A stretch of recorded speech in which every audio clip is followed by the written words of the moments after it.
Direct your cursor to Google, type, "Why am I?" and let autocomplete do the work. It won't complete with "Why am I happy?" or "Why am I healthy?" It completes with "Why am I so tired?" That single question captures the silent cry of an entire generation that stayed awake too long, ran too hard, and never stopped. This exhaustion isn't just personal, it's the existential cry of our modern age. We live in the grip of what researchers call hustle culture, a collective delusion where perpetual wakefulness has become, ironically, a prerequisite for success. In hospitals where doctors work 36-hour shifts, in political campaigns where candidates boast about how little they sleep, and in corporate boardrooms, there's a culture of burnout machismo and heroic wakefulness. The Citibank slogan captures it perfectly: opportunities never sleep. We've internalized a dangerous axiom: sleep is for the weak. For many, especially in university culture, where all-nighters are romanticized, the consensus is simple: we'll sleep when we're dead. But what if this glorification of insomnia is actually an act of arrogance and folly? Matthew Walker, professor of neuroscience at UC Berkeley and one of the world's leading sleep researchers, reveals an alarming contradiction. Sleep is, in fact, the single most effective thing we can adopt to reset our brain and body health daily. According to a 2013 Gallup poll, more than 40% of Americans fail to get the minimum 7 hours of sleep per night, and 2/3 of adults in all developed nations fail to obtain the recommended 8 hours. We're living through what the World Health Organization has called a global sleep loss epidemic. Far from being a period of inactivity, sleep is a moment of intense neurological activity, crucial for memory consolidation, brain cleaning, and cognitive maintenance. Consider the real cost your busy life imposes. After just 16 hours of wakefulness, your brain begins to fail. After only 10 days sleeping 7 hours per night, your brain becomes as dysfunctional as if you'd been awake for 24 hours straight. After 22 hours without sleep, human performance is impaired at the same level as someone legally intoxicated. The science is clear. Sleep deprivation increases the risk of diabetes, heart attacks, strokes, cancer, obesity, and Alzheimer's. It's linked to anxiety, stress, and depression. And perhaps most damaging, when we're sleep deprived, we consistently underestimate how impaired we actually are. But what if this wasn't just about ideology or corporate productivity? What if there was something deeper, something that explains why every developed culture, in every era, has tried to conquer sleep? The answer lies in a place most of us don't want to look: death. Since ancient times, two deities share the same bloodline in Greek mythology: Hypnos, the god of sleep, and Thanatos, the god of death. Brothers, because in truth, every night you don't just sleep, you die temporarily. You experience what philosophers call the little death. And what you experience is something no being can easily tolerate: the total annihilation of your consciousness. Imagine a castle. That castle is you, your consciousness, your ego, your will to control. The castle has a shadow that is relentless.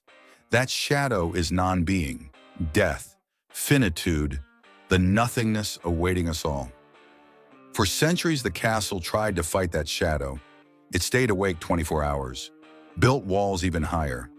But 300 years ago, someone arrived, not to kill the castle, something far more insidious.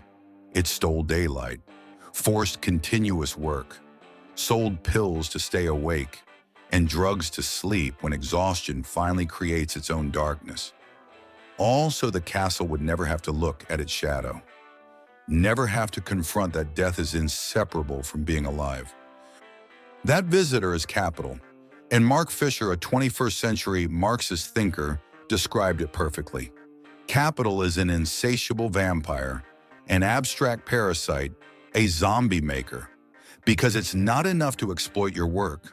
It steals your time, your future time, your time to rest, your time to die in peace. Paul Tillich, the existentialist philosopher, defined anxiety as the existential awareness of non-being. It's the state in which being is aware of its possible non-being.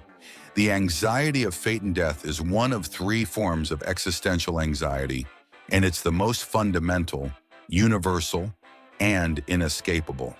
The threat of non-being is absolute in the threat of death.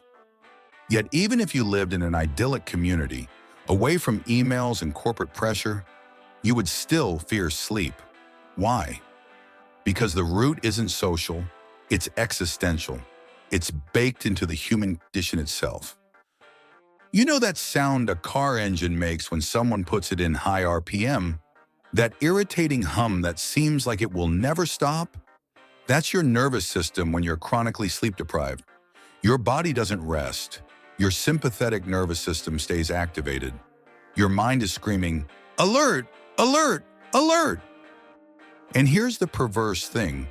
Small problems seem enormous. A comment from your boss becomes personal rejection. Your partner's tired face becomes apathy. A colleague's friendly face suddenly seems threatening. Because when your engine runs at extreme rotations 24 hours a day, your perception of reality changes. The entire world becomes a more dangerous, more hostile, more lonely place. And then, after weeks or months of this continuous state, the engine finally fails. Not gradually, suddenly. You wake up one day discovering you have depression or severe anxiety, or both. And the cruel irony, the engine stopped.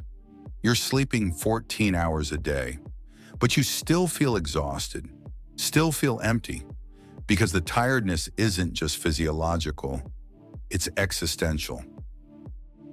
You're waiting for a simple answer, a pill, a protocol, something you can do in the next 30 days to fix this. But here's the uncomfortable truth. There's no protocol to defeat the fear of death. What exists is a rebellion. And that rebellion begins when you stop fighting sleep and instead you surrender to it completely, as if you were entering a sacred temple. If your conscious daily life is a frantic, competitive company, a place where fear of failure dominates everything, then sleep is the board meeting nobody wants to attend. Because in that room yourself, that wise counselor who truly understands the numbers, will speak truths you don't want to hear, that you're burned out, that the current project isn't sustainable, that you'll die if you continue like this. But Jung discovered something revolutionary. That room doesn't need to be a place of fear. It is, in fact, a portal to that part of you that truly knows who you are. Jung called it the hidden small door that opens to the innermost recesses of the psyche. And that voice on the other side of the door isn't an enemy.